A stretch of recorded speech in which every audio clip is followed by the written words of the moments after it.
अस्सलामु अलैकुम मुअज़्ज़ज़ ख़वातीन व हज़रात, इस तरह की प्यारी प्यारी वीडियो देखने के लिए हमारे चैनल को सब्सक्राइब करें और बेल के आइकॉन को दबाएं ताकि आपको हमारी वीडियो सबसे पहले मिलती रहे।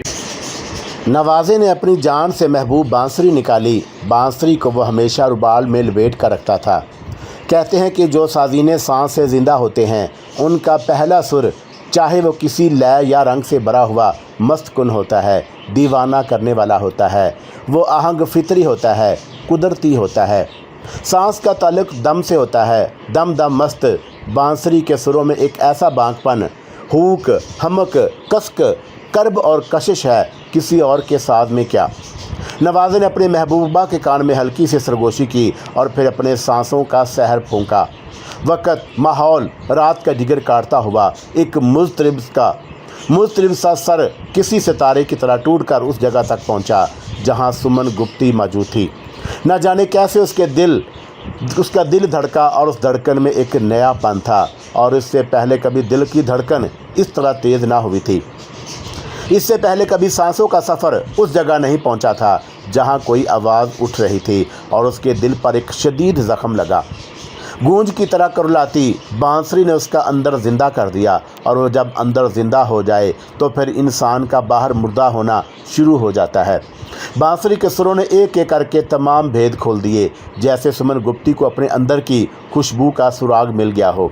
उधर नवाज़े को भी अपने इन सुरों का जवाब मिलने लगा। ना जाने किस तरह रात गुजरी थी, ना जाने किस तरह दो तरफ दिलों के रास्ते तामीर हुए थे, यहाँ तक कि सूरज निकल आया। कई बरसों के बाद आज पहला सूरज तुलू हुआ था कि सुमन के आसपास कोई सांप या कीड़ा नहीं था और जैसे उसे एक नया जीवन मिला था, नई ज़िंदगी मिली थी। वो रातों रात सुमन गुप्ती नहीं रही थी, वो तो कुछ और ही हो गई थी। सुमन गुप्ती तो पिछली रात सोई थी, ये जो जागी थी वो थी ही नहीं। उसे एक नया सा रूप मिला और जैसे कोई राजहंसी, जैसे कोई हवा के परों पर सवार होकर किसी राजमहल से आई हो। रूब रऊनत से चेहरा तपा हुआ, कोहे काफ से जैसे अभी अभी परियों ने उसे गुस्ल सेहत दिलाकर खुशबुओं में बसाकर संगासन पर ला बिठाया हो और जिसने उसे देखा हैरान हो गया। कैसे क्या हो गया है? ऐसे नाज इश्वे तो दुल्हने सुहाग का सुहागा चाट कर दिखाती हैं। इधर बूढ़ा बाप भी हैरत और खौफ में डूबा हुआ उसे देख रहा था और उससे कुछ पूछने की हिम्मत भी नहीं हुई।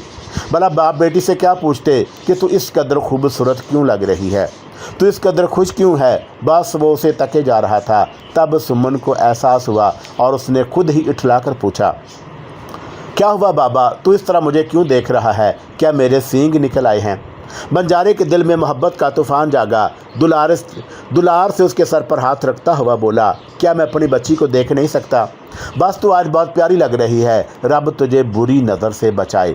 सुमन गुप्ती ने प्यार से बाप के शाने पर रुखसा रखते हुए कहा, बाबा अब तू मेरी फ़िक्र ना किया कर, अब मैं बड़ी भी हो गई हूँ और ठीक भी हो गई हूँ। अब तू इधर बैठकर आराम किया कर, मैं खुद ही सब कुछ संभाल लूँगी। बंजारे ने बेटी को देखते हुए कहा, तू बड़ी हो गई है और अब मैं तेरी फ़िक्र ना करूं? पगली, तेरे बड़े होने की फ़िक्र ही तो मुझे खाई जा रही है और तू कहती है कि मैं तेरी फ़िक्र ना करूं।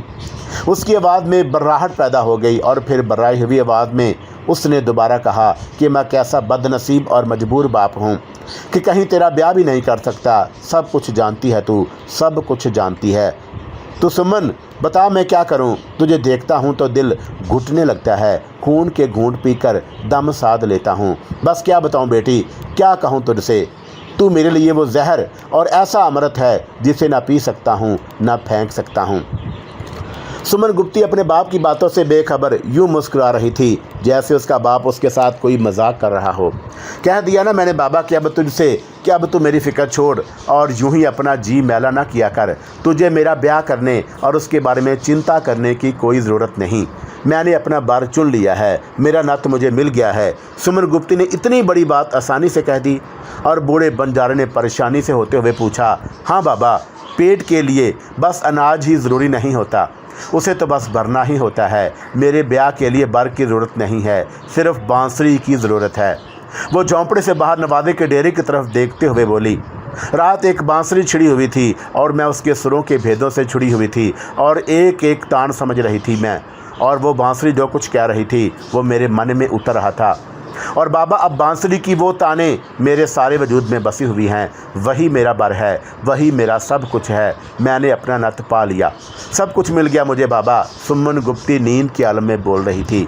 क्या कह रही है ये सब कुछ तू? मेरी समझ में कुछ नहीं आया। बंजारे ने उसकी बेतुकी बातों पर गौर करते हुए कहा, बस यही तो एक भेद है बाबा, जो समझ ले वो भेदी, जो ना समझ पाए वो। बाबा, एक भेद ये भी है कि बंदा कभी मुतमिन नहीं होता।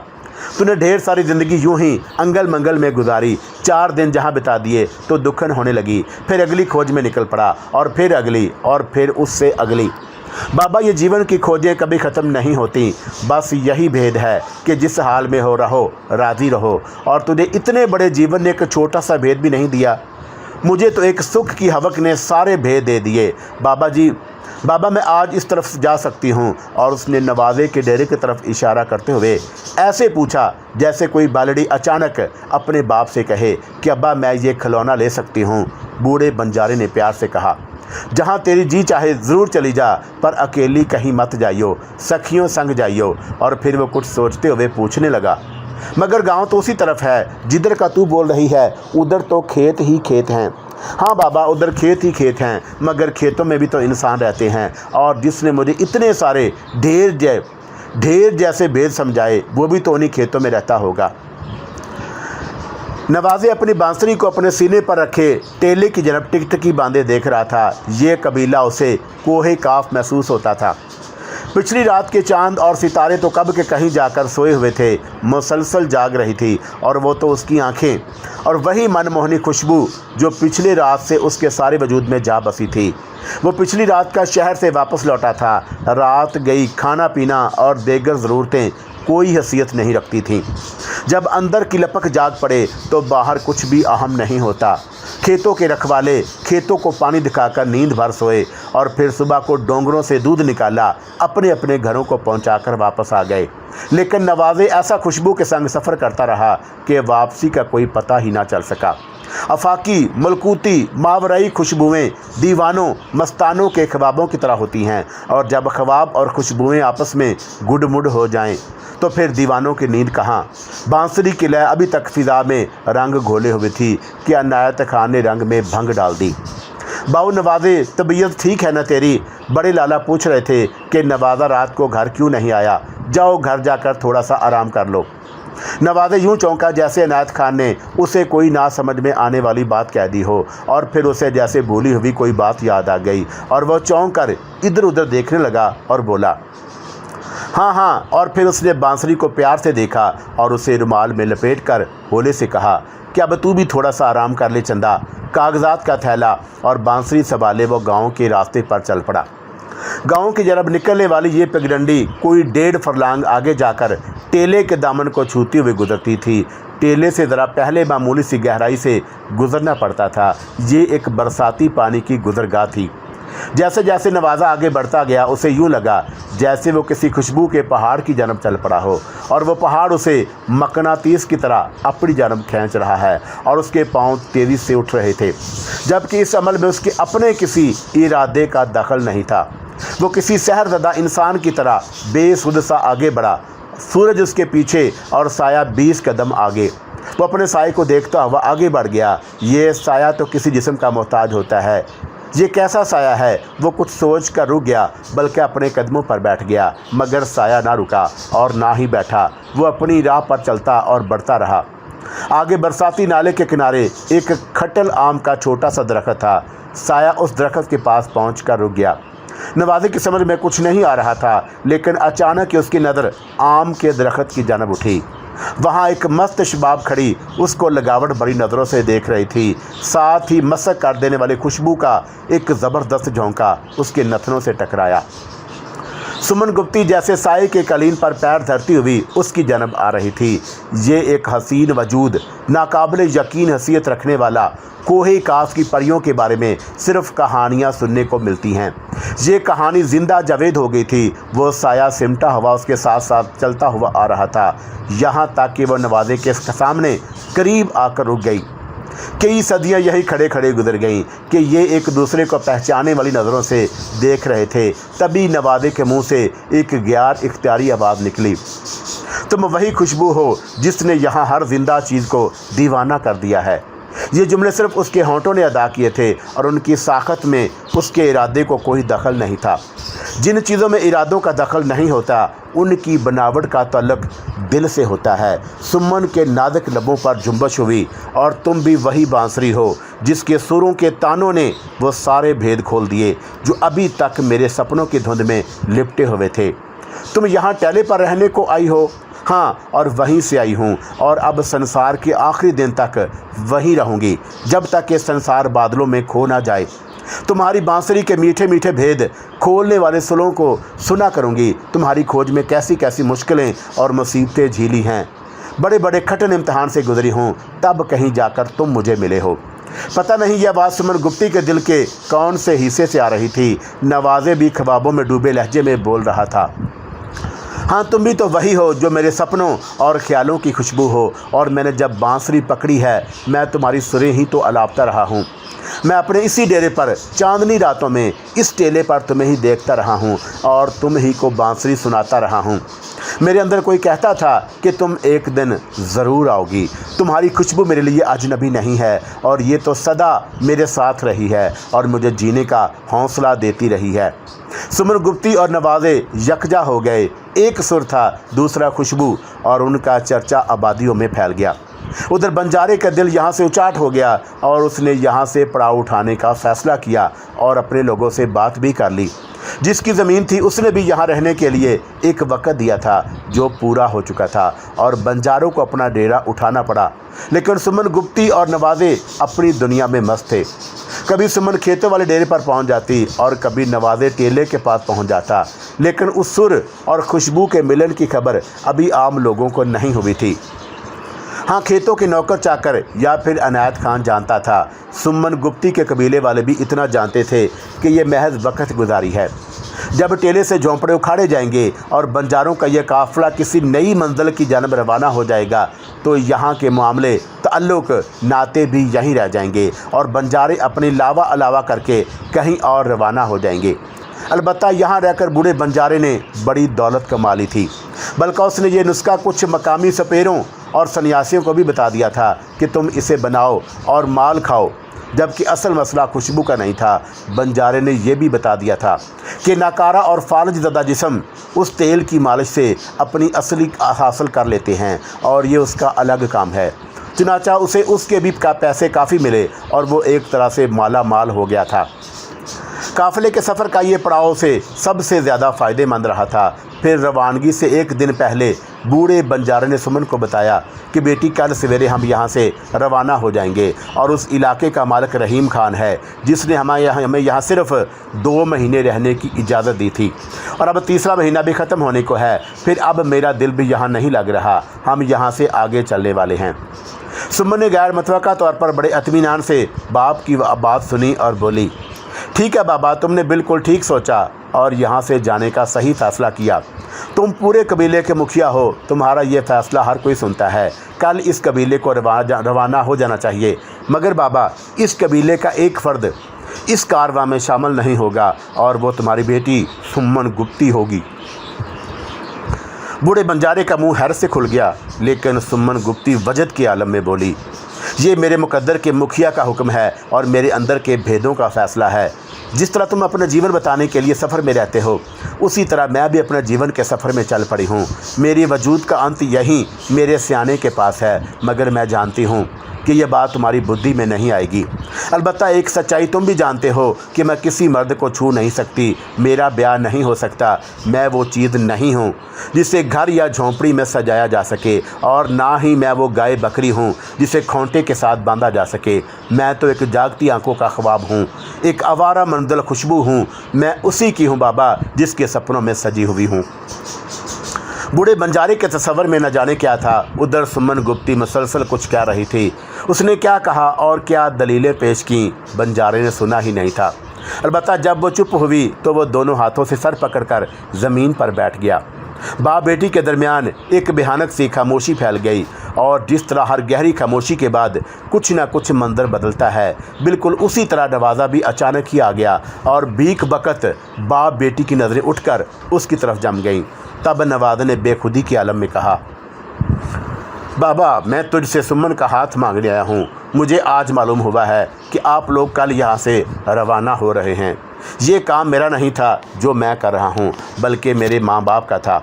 मैंने अपने बुज़ुर्गों से इल्तिजा की तो वो तुम्हारे पास इस मकसद के लिए आए, मगर उन्होंने मेरी इस गुस्ताखी पर ना सिर्फ मुझे हमेशा के लिए ताल्लुक़ ख़त्म कर लिया, बल्कि सिवाय इस टेले के उन्होंने मुझे अपनी तमाम जायदाद से आग करने की धमकी भी दे दी। और अब उसने खामोश होकर सुमन की तरफ देखा और बोला, अब मैं तुम्हारे फ़ैसले का मुंतज़िर हूँ, बताओ क्या कहते हो।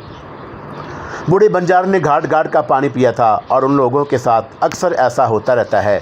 अय्याश और दिल फेंक किस्म के लोग अक्सर उनकी छोकरियों के पीछे शादी या सच्ची मोहब्बत के चक्कर में उनके झोंपड़ों तक पहुंच जाते हैं और रुपए पैसे का लालच भी देते हैं, मगर ये खाना बदोश बड़ी खूबसूरती से खा चाट कर तरा दे जाते हैं। और अगर ये बूढ़े अपनी छोकरियों के आशिकों की मुरादें उनकी ख्वाहिश के मुताबिक पूरी करते रहें तो फिर एक एक करके सारी छोकरियां छू मंतर हो जाएं। मगर इस मामले में बूढ़े बंजारे ने अपने तरीक़ों से काफ़ी हटकर हकीकत पसंदी और सच्चाई से काम लेते हुए कहा, सुनो नौजवान लड़के, मैं इस वक्त ये बहस छेड़कर तुम्हारा अपना वक्त ज़ाया नहीं करना चाहता कि हम खाना बदोश अपनी लड़कियों के ब्याह कबीले से बाहर करते हैं या नहीं। इस वक्त मैं सिर्फ एक हकीकत तुम्हारे सामने लाना चाहता हूँ कि ये लड़की कुछ ख़ास वजह की बिना पर तुमसे क्या किसी से भी ब्याह करने के काबिल नहीं। इसको छूना और उसे अपनी बीवी बनाना बिल्कुल अपनी मौत को दावत देने वाली बात है। तुम इस बात की तस्दीक पूरे कबीले से कर सकते हो और ख़ुद सुमन गुप्ती भी तुम्हें इसके बारे में बता सकती है। बाबा सुमन सिर्फ सुमन है और अगर वो हाथ पाँव से अधूरी भी होती तो भी, अगर वो मौत का फरिश्ता होती तो भी मेरे लिए वो सिर्फ सुमन है। बाबा जो कुछ तुमने मुझे बताने और समझाने की कोशिश की है वो सब मुझे जानने की ज़रूरत नहीं। तुम्हारे कबीले की रस्म और रिवाजों से भी मुझे कोई दिलचस्पी नहीं। ये टैला सुमन की खुशबू और मेरी बांसुरी के सुरों का भेद महल है। ये यहाँ की महारानी है और मैं उसके चरणों की धूल। बिल्कुल यही बातें मैं अपने माँ बाप के आगे भी खरी खरी करके आया हूँ। मेरा फ़र्ज़ था कि सुमन के बाप होने की हैसियत से तुमसे इसका हाथ मांगूं, सो मैंने अपना फ़र्ज़ पूरा कर दिया। ये सुमन मौजूद है, इससे पूछो और मुझे बताओ कि मेरी ज़िंदगी का ये फ़ैसला मौत से भी ज़्यादा संगीन है। सुमन बज़ाहिर बेनियाज सी खड़ी उन दोनों की बातें सुन रही थी, जैसे ये बातें उसके बारे में ना हों बल्कि किसी और का मामला ज़ैर बहस हो। बूढ़ा बंजारा अजीब सी कैफियत का शिकार हो गया। बेचारी की परछाइयाँ उसके चेहरे पर लहरा रही थीं। इंतहाई मजबूरी और कर्ब के आलम में उसने सुमन की जानब देखकर लड़खड़ाती हुई आवाज़ में कहा, तू भी तो कुछ बोल सुमन, अपना आप देख, अपना बूढ़ा बाप, अपना कबीला, रीतो रिवाज सब कुछ तोल और फिर बता। मगर एक बात याद रख, फैसला या बात वो करना जो तेरे मन में भावना हो। मैंने तेरी खातर अपना सारा जीवन त्याग दिया, अब जो भी कर सोच समझ कर फैसला मैंने तेरे हाथ में छोड़ दिया। सुमन बाप की जन्म देखकर बड़े पुर असरार अंदाज में मुस्कुराई। ऐसी जिगर पाश मुस्कुराहट खुदकशी करने वालों, जहर का प्याला होंठों पर रखने वालों या किसी की खुशियों पर कुर्बान होने वालों के होंठों पर आखिरी बार नमूदार होती है। और उसने अपनी पाटदार और हसीन आवाज़ में कहा, बाबा मेरी खातर तुमने अपने बाल चांदी कर लिए और अपनी सोने जैसी जवानी पीतल कर दी। मेरी खुशी और भलाई के लिए तुमने जो कुछ किया वो बहुत कुछ था, लेकिन तुम लाख मेरे लिए कुछ कर लो, मेरा अंत नहीं बदल सकते। अब वो समय आ गया है जहाँ तुम्हारी और मेरी आजमाइशें ख़त्म हो रही हैं। मैं तुम्हारा बेटा नहीं बेटी हूँ और कोई बेटी सदा अपने बाबल के घर बैठी नहीं रहती। एक ना एक दिन वहाँ से अपना रिज़्क पानी समेटना पड़ता है, उसे बाबल के पास से जाना पड़ता है। बूढ़े बंजारे ने सर झुका लिया। बहुत देर तक सोचता रहा। जो कुछ सोचा और उसकी समझ से बाहर था। उसे फैसला करना था और फिर उसने एक फ़ैसला कर लिया। फिर उसी रात सुमन और नवाज़े का ब्याह कर दिया गया। बूढ़े बंजारे ने उन अनोखे दुल्हा दुल्हन के लिए अपना झोंपड़ा हिजला अरूसी बना दिया। महबूब सारी रात अंदर झोंपड़े में अपनी सुहाग की सेज बनाता रहा और इधर कबीले वाले अपने झोंपड़े ढोर डंगर सामान समेटते रहे। सारी रात इसी कशमकश और तगोदो में गुजर गई। सुबह दम अजान से पहले बूढ़े बंजारे ने झोंपड़े के अंदर दाखिल होकर देखा कि सुमन गुप्ती और नवाजे एक दूसरे के करीब बेसुध दराज हैं। दोनों में जिंदगी की एक भी सांस नहीं। सुमन के सीने पर एक काला नाग फन उठाए बैठा है और नवाजे के सीने पर बांसुरी रखी है। खुशबू और सुर का ऐसा अंत किसी ने ना देखा होगा। बूढ़े बंजारे ने ऊपर खड़े होकर चंद लम्हे दोनों को देखा। अपने आप दो आंसू टपक कर दोनों गालों पर गिरे। एक बेलचा उठाया और इर्द गिर्द की मिट्टी समेट कर कब्र बनाने लगा। फिर चंद लम्हात कब्र को देखा, उल्टे पांव वापस पलट आया और बाहर आकर उसने बंजारों से काफिला उठाने की दरख्वास्त कर दी। और कुछ देर के बाद ये काफिला किसी नई मंजिल की जानब रवां दवा हो गया। बूढ़ा जगजीत खामोश हो गया और चंद ही लम्हों के बाद उस खामोशी में एक अजीब सी तब्दीली रूनुमा हुई। कुरोती ने और मैंने चश्मे तसव्वुर से देखा कि बंजारों का काफिला जा रहा है। फिजा में एक नाकाबिल यकीन सी खुशबू फैली हुई है और बांसुरी के सुर उस खुशबू में लिपटे फिजाओं में मुंतशिर हो रहे हैं। हमारी निगाहें सुबह के धुंधले से उजाले में उस कारवां को टेले से नीचे उतरते देख रही थीं। जानवरों के गलों में बंधे घुंघरू और घंटियां कपड़ों से बांध दी गई थीं ताकि शोर ना हो।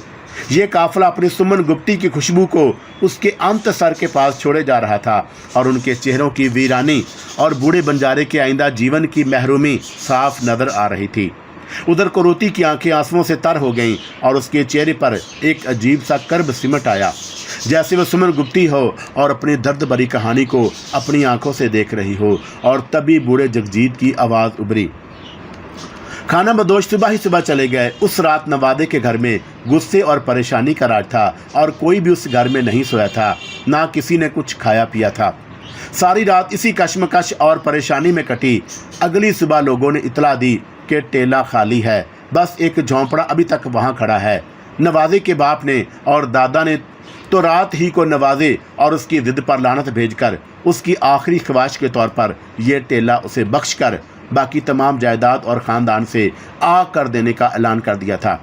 अब उसने ये ऐलान कर दिया कि कोई भी घर और गांव में नवाजे और सुमन गुप्ती का जिक्र ना करे। मशरिकी किनारे पर वो झोंपड़ा बंजारों के जाने के बाद भी साबत सालम अपने डंडों और बांसों पर तना खड़ा था। और फिर एक दिन वहाँ पर जाने वाले कुछ लोगों ने पर्दा हटाकर अंदर देखा। झोंपड़े की हर चीज़ अपनी जगह मौजूद थी। साथ ही उन्हें एक कब्र नजर आई जो ताज़ा खुदी हुई थी। देखने वाले ये कब्र देखकर खौफजदा हो गए। सारी बात नवाजे के घर वालों को बताई। उन्होंने कितनी ही लापरवाही बरती हो, लेकिन औलाद तो औलाद होती है। गांव के गोरकुंड को बुलाकर कब्र कुशाई का हुक्म दिया और उस वक्त पूरे गांव के टेले के ऊपर नीचे जमा हो गया। कुछ लोगों ने घोड़े खोल लिए कि खाना बदोशों का पीछा करते हैं और उनको पकड़ते हैं, मगर उन्हें मना कर दिया गया और कहा गया कि पहले कब्र को खोलो और देखो कि अंदर क्या है। कब्र ज़्यादा गहरी नहीं थी। कब्र के ऊपर से पत्थर हटाए तो खुशबू जन्नाटे मारती हुई बाहर उमड़ आई। साथ ही टूटी हुई बांसुरी भी सामने आ गई। हाथों से मिट्टी साफ की तो दो ताज़ा जिस्म उन्हें देखकर ये एहसास ही नहीं होता था कि वह मिट्टी हो चुके हैं और उनके होंठों की मुस्कुराहट काबिले दी थी। देखने वालों के दिल दहल गए। यहीं हाथ रुक भी गए। निकाली हुई मिट्टी वापस कब्र में डाल दी गई। कब्र बराबर करके दो भारी पत्थर ऊपर रख दिए गए, लेकिन बड़े नंबरदार के हुक्म से गांव के किसी घर में सोग मनाने की इजाज़त नहीं मिली। ना रोना धोना हुआ और ये सारी सूरत हाल है। और तुमने देखा कि रात की इस खामोशी में यहाँ वो दोनों कब्र के ऊपर बैठे एक दूसरे से राज़ो न्याज करते हैं। कभी कभी चाँद पूरे का पूरा आसमान पर होता है तो बांसुरी की ताने फिजा में उभरती हैं और एक खुशबू हवा में लहराती हुई इस सारे इलाके को मुअत्तर कर देती है। उस वक़्त बस्ती के लोग अपने घरों में दुबक जाते हैं और उनके दिल खौफ से बंद होने लगते हैं। और सांप तो जैसे यहाँ उगते हैं। हर साल सैकड़ों से पेड़े इधर आते हैं और सांपों से अपनी टोकरियाँ भर भर कर ले जाते हैं, लेकिन आज तक कभी यहाँ किसी सांप के काटने की वारदात नहीं हुई। इधर उधर जाओ, 2-4 सांप जरूर दिखाई देंगे। तुम अगर उस टेले पर जाओ तो वहाँ भी तुम्हें बहुत से सांप नजर आ जाएंगे। बूढ़ा खामोश हो गया और मैंने कुरोती की तरफ देखा और उसके रुखसार आंसुओं से तर थे। खुद मेरी अपनी कैफियत भी ज़्यादा बेहतर नहीं थी। मैंने कुरोती से कहा, आओ चलें। हम लड़खड़ाते कदमों से वापस अपनी आरामगाह पर आ गए। कुरोती पर ऐसी अजीब कफ़ियत आ रही थी कि मुझे हैरत होने लगी। मैं भी मुतासर ज़रूर था इस अनोखी कहानी से, लेकिन बहरहाल अपने आप को संभाले हुआ था। अलबत्ता मैंने कुरोती से कहा, कुरोती तुम भी इस तरह रो रही हो जबकि तुम्हारी ज़िंदगी तो ऐसी कहानियों से भरी पड़ी है। नहीं, मैंने सदियों में उम्र गुजारी है, अब तुम्हें कोई बात बताना बेवकूफ़ी की बात है, और तुम मेरे बारे में और मेरी कैफियत के बारे में अच्छी तरह जानते हो, इसलिए कुछ कहना बेमकसद और बेसूद है। लेकिन ये दर्द भरी कहानी, इसने मेरे वजूद को झंझोड़ कर रख दिया। और तुम ऐसी बातें कर रहे हो ज़ीशान अली, कैसी बातें कर रहे हो तुम जानते हो कि मैं एक जिंदा वजूद हूँ, कोई पुरानी रूह नहीं हूँ। बेशक सदियों से जी रही हूँ, लेकिन कैसे अजीब अजीब लोग हैं इस संसार में, अपनी प्रेम कहानी अमर कर जाते हैं। क्या कोई ऐसा दिल वाला भी है जो इस कहानी को भूल सके? हाँ, वाकई इसमें कोई शक नहीं। जिंदा सदियों में अपने दौर की कहानी लिखते हुए मुझे बड़ा अजीब महसूस हुआ। ये कहानी तो एक अलग ही कहानी थी, और अगर मैं इसे लिखता तो बड़े खूबसूरत अंदाज में लिख सकता था, लेकिन मुझे ये नहीं मालूम था कि ये भी जिंदा सदियों की जीनत बनेगी। चलो यहाँ से वापस चलते हैं। क्यों कुरोती, तुम तो कहती थी कि मेरी दुनिया को बहुत करीब से देखोगी। चलो, मुझे एक अजीब सी वहशत हो रही है। मेरी ज़िंदगी में भी बहुत अजीब से वाक़यात आए हैं, लेकिन इस कहानी ने मुझे झंझोड़ दिया। कुरोती की ख्वाहिश पूरी करना मेरी ज़िंदगी का भी एक मकसद बन चुका था। वो मेरे वजूद में इस तरह उतर गई थी कि कभी कभी मुझे अपने आप पर हैरत होती। अगर मैं किसी को ये बताता कि सदियों पुराना एक वजूद जो जिंदा शक्ल में अब हयात पीकर मेरे साथ ज़िंदगी गुजार रहा है, तो लोग यकीन ना करते। यही कहते कि अफसाना निगार है और एक अफसाना लिख रहा है। अब लोग जो कुछ भी समझें, लेकिन ये कहानी जिंदा सदियों ही की जीनत बन सकती थी। कुरोती ने मेरे शहर वापस आकर कहा, मैं अपने घर नहीं जाऊंगी, कुछ वक्त तुम्हारे साथ गुजारूंगी। पता नहीं मेरे असाब पर इतना बुरा असर क्यों पड़ा है। कुरोती को अपने घर लाकर मुझे भी बड़ी खुशी का एहसास हुआ। तन्हा ज़िंदगी में एक ऐसा अनोखा हमसफ़र मिला कि यकीन करना खुद मेरे लिए भी मुश्किल हो जाए। कई दिन तक कुरोती पर बूढ़े जगजीत की सुनाई हुई कहानी का असर रहा, और फिर उसने कहा, ज़ीशान चलो बाहर चलते हैं, मेरे असाब बड़े मुतासर हैं। मैं चाहती हूँ कि थोड़ा सा वक्त एक खुशगवार कैफियत में गुजारा जाए। मैं तो खुद कुरोती की मैशियत में खामोशी से घर की चार दीवारी में वक्त गुजार रहा था। वैसे एक बात आपसे बिल्कुल सच कहूँ, मुझे एक अनोखेपन का एहसास ज़रूर हुआ। वो एहसास जो इससे पहले कभी नहीं हुआ था, और मुझे यूँ लग रहा था जैसे मेरी ज़िंदगी में कोई अनोखा सा साथी आ गया हो जो दूसरों से बिल्कुल मुनफरिद हो। जैसा कि मैं अपने बारे में आपको बता चुका हूँ कि मैं कोई पारसा इंसान नहीं था। ज़िंदगी की तमाम तर दिलचस्पियों में हिस्सा लेता रहता था। बहुत सी लड़कियों से मेरी दोस्ती भी रही। मैंने उनके साथ खासा दिलकश वक्त गुजारा। एक अदीब की हैसियत से मेरी बहुत सी प्रस्तार लड़कियां भी थीं, और मर्द भी जो मेरी कहानियों को, मेरी दास्तानों को पसंद करते थे। लेकिन मेरी फितरत में किसी से बहुत ज़्यादा घुलना मिलना नहीं था। बस जो अच्छा लगा उसके साथ वक्त गुजार लिया। दोबारा कोई मिला तो मिल लिया, ना मिला तो ना मिला। मैं किसी के लिए दीवाना नहीं हुआ था। कुरोती एक ऐसा अनोखा वजूद था जो मेरी ज़िंदगी को और ख़ास तौर से मेरी तहरीरों को एक अनोखे रंग से दो चार कर गया। उसकी मैयत में मेरे शब रोज़ बहुत अच्छे गुजर रहे थे, और वो एक पुरअसरार वजूद था। जैसा कि उसने मुझे बताया कि सदियों के इस तवील सफ़र में उसने लातादाद पुरअसरार अलूम भी सीखे, और उसकी ज़िंदगी में इंतहाई पुरअसरार वाक़यात भी आए। ऐसे किरदार जो नाकाबिल यकीन क़ुव्वतों के मालिक थे। और उसने कहा कि उनसे उनके फ़न सीख कर बहुत बार ऐसा हुआ कि उनसे जान छुड़ाना भी एक मुश्किल अमर साबित हुआ।